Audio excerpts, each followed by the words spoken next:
नमस्कार। सभापति जी, सबसे पहले तो मैं विदेश मंत्री लाइचेक को यूएनजीए के 72वें सत्र के सभापति चुने जाने के लिए अपनी ओर से हार्दिक बधाई देती हूं। हमारे लिए ये गर्व और प्रसन्नता का विषय है कि हम विदेश मंत्रियों में से ही एक विदेश मंत्री आज इस उच्च आसन के लिए चुना गया है। सभापति जी, मैंने पिछले वर्ष भी सभा को संबोधित किया था। इस एक वर्ष के अंतराल में संयुक्त राष्ट्र में और दुनिया में अनेक परिवर्तन हुए हैं। संयुक्त राष्ट्र के नए महासचिव चुने गए हैं और वो संयुक्त राष्ट्र को एक सशक्त संस्था बनाने के लिए जो प्रयास कर रहे हैं, उन प्रयासों का हम स्वागत करते हैं और उन्हें परिवर्तन के एक पुरोधा के रूप में देखते हैं।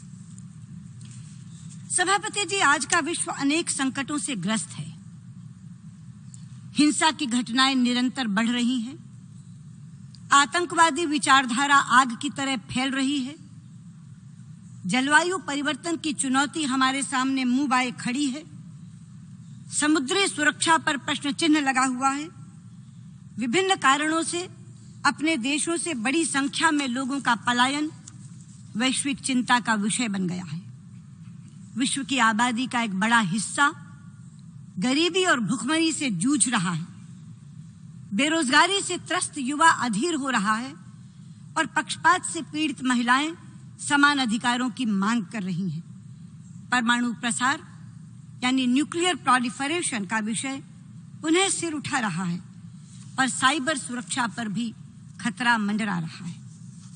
इन संकटों में से बहुत से संकटों का समाधान करने के लिए हमने वर्ष 2015 में वर्ष 2030 तक का एजेंडा तय किया था। उसके 2 वर्ष बीत गए, 13 वर्ष बाकी है। यदि 13 वर्षों में वास्तव में हम इन लक्ष्यों की प्राप्ति करना चाहते हैं तो यथास्थिति से बाहर निकलना होगा। यथास्थिति बनाए रखते हुए हम इन लक्ष्यों की प्राप्ति नहीं कर सकते और इसलिए हमें अपने निर्णय प्रक्रिया में तेजी लानी होगी और कठोर फैसलों का साहस जुटाना होगा। मुझे प्रसन्नता है कि भारत ने इस संदर्भ में बहुत अभिनव पहल की है। बड़े बड़े साहसिक निर्णय लिए हैं और टिकाऊ विकास के लक्ष्य को केंद्र में रखते हुए अनेक योजनाएं बनाई हैं। गरीबी को दूर करना टिकाऊ विकास का पहला लक्ष्य है। सभापति जी, गरीबी को दूर करने के 2 रास्ते होते हैं। एक रास्ता है हम उनका सहारा बने और हम उन्हें उनका हाथ पकड़कर चलाएं। दूसरा रास्ता है कि हम उन्हें ही इतना सशक्त कर दें कि उन्हें किसी के सहारे की आवश्यकता ही न रहे, वो अपना सहारा आप बन जाएं। भारत में प्रधानमंत्री मोदी जी ने गरीबी निवारण के लिए दूसरा रास्ता चुना है और इसीलिए वो गरीबों का सशक्तिकरण करने में जुटे हैं। हमारी सारी योजनाएं गरीब को शक्तिशाली बनाने के लिए चलाई जा रही हैं, जैसे जनधन योजना, मुद्रा योजना, उज्ज्वला योजना, skill India, digital India, startup India, stand up India. योजनाएं तो अनेक हैं, किंतु समय की कमी के कारण मैं केवल 3 योजनाओं का ही संक्षेप में उदाहरण देना चाहूंगी। सबसे पहली है जनधन योजना, जिसके अंतर्गत हमने विश्व का सबसे बड़ा आर्थिक समावेश फाइनेंशियल इंक्लूजन किया है। जिन गरीबों ने कभी बैंक का द्वार नहीं देखा था, ऐसे 30 करोड़ लोगों को हमने बैंक के अंदर पहुंचाया, उनके बैंक खाते खुलवाए और जिनके पास पैसा नहीं था उनका 0 बैलेंस से बैंक खाता खुला है। दुनिया में किसी ने सुना नहीं होगा कि एक व्यक्ति के पास पैसा नहीं है मगर पासबुक है बैंक की। ये जो असंभव चीज दिखती थी वो भारत ने संभव करके दिखाई है। 30 करोड़ लोग छोटा आंकड़ा नहीं है। अमेरिका की समूची आबादी है 30 करोड़, लेकिन 30 करोड़ लोगों को हमने मिशन मोड में बैंक से जोड़ने का काम किया। कुछ लोग अभी बचे हैं, किंतु कार्य जारी है क्योंकि हमारा लक्ष्य 100% को इससे जोड़ना है। दूसरी योजना है मुद्रा योजना। जो फंडिंग फॉर द अनफंडेड के लिए चलाई जा रही है, यानी जिसे कभी बैंक से कर्ज नहीं मिला, केवल उसी को इस योजना के अंतर्गत कर्ज दिया जाता है। और मुझे आपको ये बताते हुए खुशी है कि इस योजना के अंतर्गत 70% से ज्यादा ऋण केवल महिलाओं को दिया गया है। सभापति जी, बेरोजगारी गरीबी को जन्म देती है, इसलिए स्किल इंडिया योजना के अंतर्गत गरीब और मध्यम वर्ग के युवाओं के लिए उनकी रुचि और योग्यता के अनुसार कौशल देने के बाद मुद्रा योजना, स्टार्टअप इंडिया योजना और स्टैंड अप इंडिया योजना के अंतर्गत ऋण देकर हम उन्हें स्वरोजगार के काबिल बना रहे हैं। तीसरी योजना है उज्ज्वला योजना। सभापति जी, गरीब महिलाओं के लिए रोज रोज रसोई का ईंधन जुटाना एक बहुत कष्टदायक प्रक्रिया है और उसके बाद उस धुएं से उनकी आंखें दिन रात अंधी होती चली जाती है। इन दोनों पीड़ाओं से मुक्त करने के लिए उज्ज्वल योजना के अंतर्गत हम गरीब महिलाओं को मुफ्त गैस का सिलेंडर दे रहे हैं और ये महिला सशक्तिकरण की दिशा में एक बहुत ही महत्वपूर्ण कदम है। नोटबंदी जैसे साहसिक फैसले ने भ्रष्टाचार पर करारा प्रहार किया है। जीएसटी जैसे महत्वपूर्ण निर्णय ने एक राष्ट्र और एक टैक्स की कल्पना को साकार किया है। बेटी बचाओ बेटी पढ़ाओ के अंतर्गत जेंडर इक्वालिटी, लैंगिक समानता जैसे विषयों पर जोर देकर और स्वच्छ भारत अभियान चलाकर भारत एक सामाजिक क्रांति की ओर बढ़ रहा है।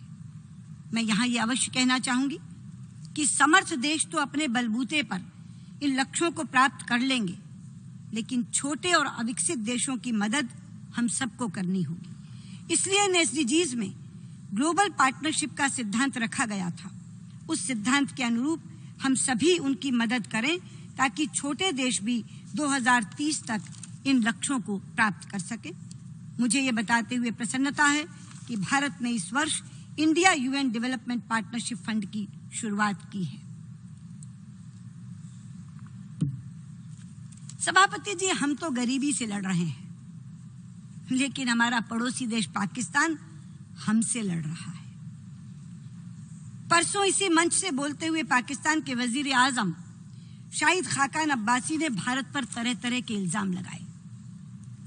हमें स्टेट स्पॉन्सर्ड टेररिज्म फैलाने का गुनहगार भी बताया और मानवाधिकार उल्लंघन का आरोपी भी। जिस समय वो बोल रहे थे तो सुनने वाले कह रहे थे, लुक हु इज टॉकिंग। जो मुल्क हैवानियत की हदें पार करके सैकड़ों बेगुनाहों को मौत के घाट उतरवाता है, वो यहाँ खड़ा होकर हमें इंसानियत का सबक सिखा रहा था, हमें मानवाधिकार का पाठ पढ़ा रहा था। पाकिस्तान के वजीर आजम ने कहा कि मोहम्मद अली जिन्ना ने पाकिस्तान को शांति और दोस्ती की विदेश नीति विरासत में दी थी। मैं उन्हें याद दिलाना चाहूंगी कि मोहम्मद अली जिन्ना ने शांति और दोस्ती की नीति विरासत में दी या नहीं थी, ये तो इतिहास बहुत अच्छी तरह जानता है, लेकिन ये एक सच्चाई है कि प्रधानमंत्री मोदी ने शांति और दोस्ती की नीयत जरूर दिखाई थी। उन्होंने सारी रुकावटों को पार करते हुए दोस्ती का हाथ आगे बढ़ाया, किंतु कहानी बदरंग किसने की, अब्बासी साहब, इसका जवाब आपको देना है, मुझे नहीं। वो यहाँ खड़े होकर संयुक्त राष्ट्र के पुराने प्रस्तावों की बात भी कर रहे थे, पर क्या उन्हें याद नहीं कि शिमला समझौते और लाहौर डिक्लेरेशन के अंतर्गत हम दोनों देशों ने यह निर्णय किया है कि हम आपसी मसलों को इकट्ठे बैठ करके हल करेंगे, किसी तीसरे की मध्यस्थता स्वीकार नहीं करेंगे। सभापति जी, सच्चाई तो यह कि पाकिस्तान के सियासतदानों को याद तो सब कुछ है, लेकिन अपनी सुविधा के कारण वो उसे भूल जाने का नाटक करते हैं। पाकिस्तान के वजीर आजम ने कॉम्प्रिहेंसिव डायलॉग की बात भी की। मैं उन्हें याद दिला दूं कि 9 दिसंबर 2015 को हार्ट ऑफ एशिया के सम्मेलन के लिए जब मैं इस्लामाबाद गई थी, तो उनके नेता और उस समय के वजीर आजम नवाज शरीफ की सरपरस्ती में नए सिरे से डायलॉग शुरू करने का फैसला हुआ था और उसे नया नाम भी दिया गया था। नाम था कॉम्प्रिहेंसिव बायलैटरल डायलॉग। बायलैटरल शब्द सोच समझ कर डाला गया था ताकि कोई संदेह, कोई शक शुबा, कोई डाउट रह ही ना जाए और यह निश्चित हो जाए कि बातचीत केवल दोनों देशों के बीच में होनी है, किसी तीसरे की मदद लेकर नहीं, लेकिन वो सिलसिला आगे क्यों नहीं बढ़ा, इसके लिए भी अब्बासी साहब जवाबदेह आप हैं, मैं नहीं। सभापति जी, आज इस मंच से मैं पाकिस्तान के सियासतदानों से एक सवाल पूछना चाहती हूं कि क्या कभी आपने इकट्ठे बैठकर ये सोचा है कि भारत और पाकिस्तान साथ साथ आजाद हुए थे, लेकिन आज भारत की पहचान दुनिया भर में एक आईटी के सुपर पावर के रूप में बनी है और पाकिस्तान की पहचान एक दहशतगर्द मुल्क, एक आतंकवादी देश के रूप में बनी है। इसकी क्या वजह है, कभी सोचा है आपने? एक ही वजह है कि भारत ने पाकिस्तान के द्वारा दी गई आतंकवाद की चुनौतियों का सामना करते हुए भी अपने घरेलू विकास को कभी थमने नहीं दिया। 70 वर्ष के दौरान अनेक दलों की सरकारें आईं, लेकिन हर सरकार ने विकास की गति को जारी रखा।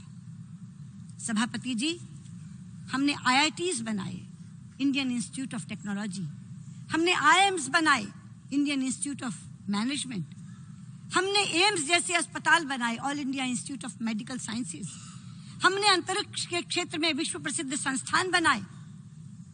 और पाकिस्तान वालों, आपने क्या बनाया? आपने लश्कर तैयबा बनाया, आपने जैशे मोहम्मद बनाया, आपने हक्कानी नेटवर्क बनाया, आपने हिजबुल मुजाहिदीन बनाया, आपने आतंकवादी ठिकाने बनाए, आपने टेररिस्ट कैंप्स बनाए। सभापति जी, हमने स्कॉलर्स पैदा किए, हमने साइंटिस्ट पैदा किए, हमने इंजीनियर्स पैदा किए, हमने डॉक्टर्स पैदा किए। पाकिस्तान वालों, आपने क्या पैदा किया? आपने दहशतगर्द पैदा किए, आपने जिहादी पैदा किए। और आप जानते हैं कि डॉक्टर्स मरते हुए लोगों की जिंदगी बचाते हैं और जिहादी जिंदा लोगों को मार डालते हैं। और आपका जिहादी संगठन केवल भारत के लोगों को नहीं मार रहा, वो हमारे पड़ोसी देश अफगानिस्तान और बांग्लादेश के लोगों को भी मार रहा है, वो भी उनकी गिरफ्त में है।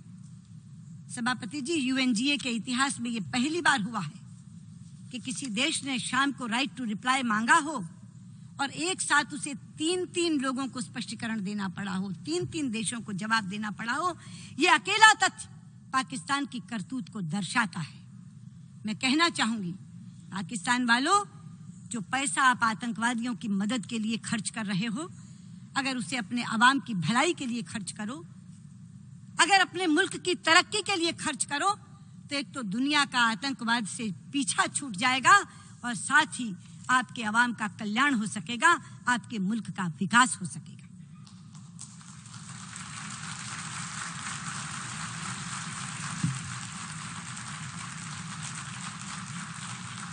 सभापति जी, संयुक्त राष्ट्र आज जिन समस्याओं का समाधान ढूंढ रहा है, उसमें से सबसे प्रमुख है आतंकवाद।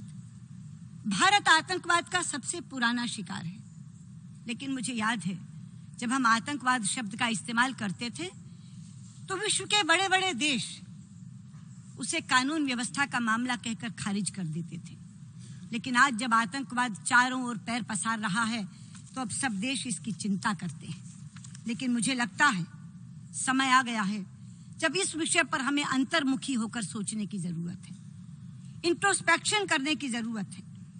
हम सभी देश बायलैटरल डिस्कशंस में, द्विपक्षीय वार्ताओं में, मल्टीलैटरल फोरम्स में, बहुपक्षीय मंचों से जब भी संयुक्त वक्तव्य, जॉइंट स्टेटमेंट जारी करते हैं तो सभी में आतंकवाद की भर्त्सना करते हैं और उससे लड़ने की एकजुटता का संकल्प भी लेते हैं। किंतु सच्चाई ये है कि एक रस्म बन गई है जिसे हम निभा देते हैं, किंतु वास्तव में जब उस संकल्प को पूरा करने का समय आता है तो कुछ देश अपने अपने हितों को सामने रखकर फैसले लेते हैं। ये सिलसिला अनेक वर्षों से चल रहा है और यही कारण है कि 1996 में भारत द्वारा प्रस्तावित सीसीआईटी पर आज तक संयुक्त राष्ट्र निर्णय नहीं ले सका।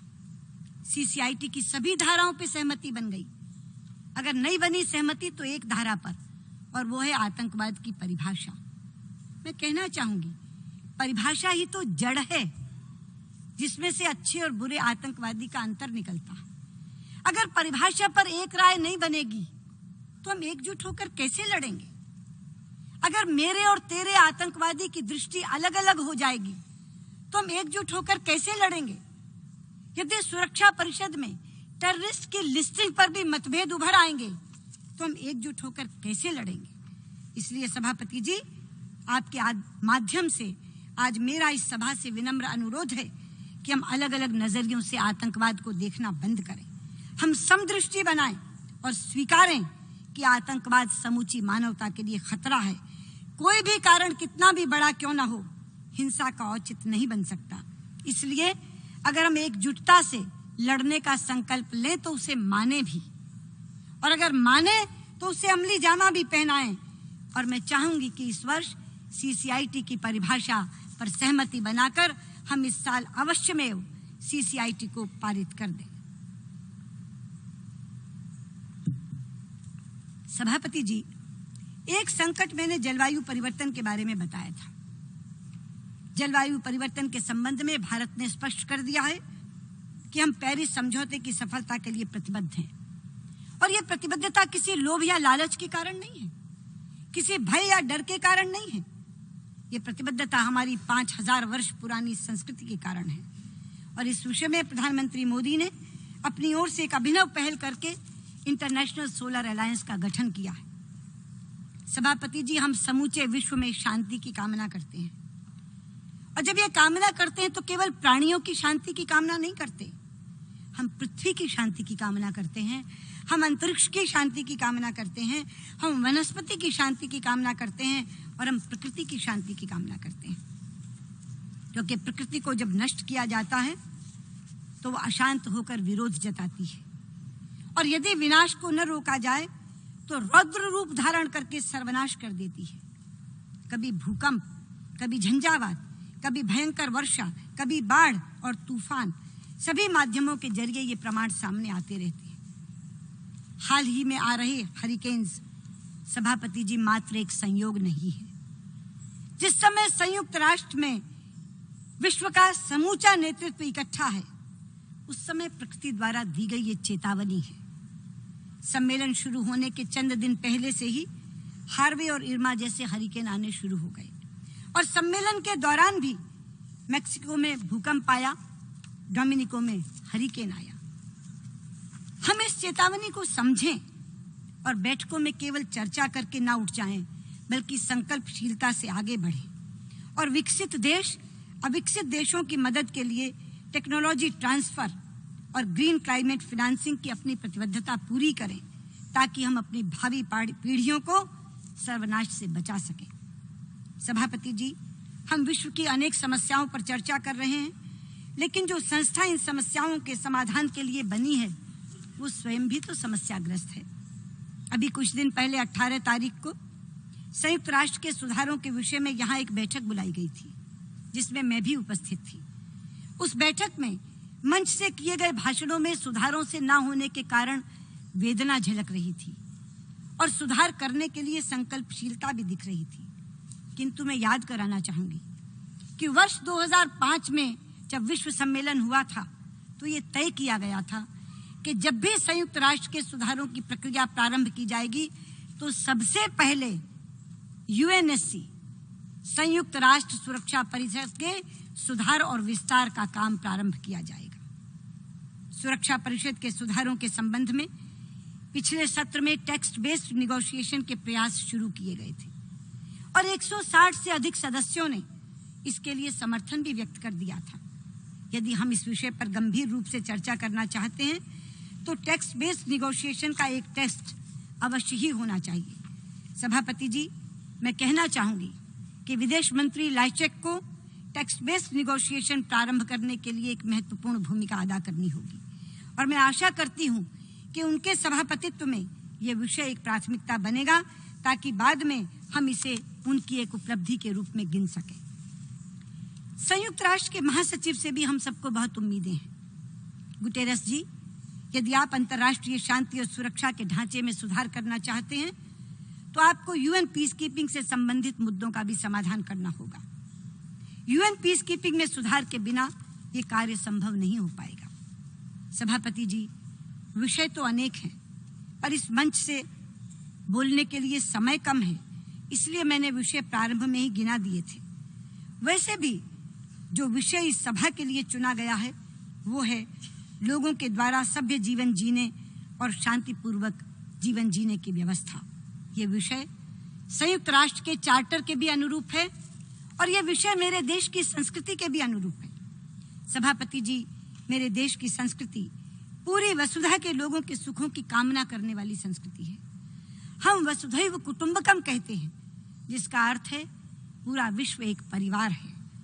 और इसीलिए हम केवल अपने सुख की कामना नहीं करते, हम सर्व के सुख की कामना करते हैं, सबके सुख की कामना करते हैं।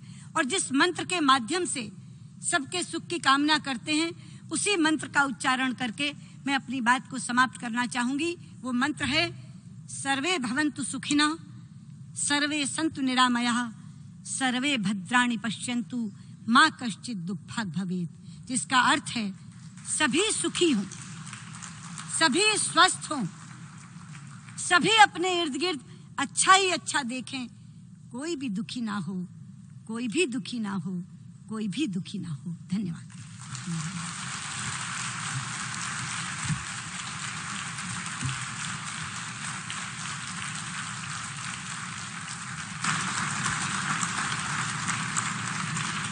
I thank the Minister for External Affairs of India for her statements.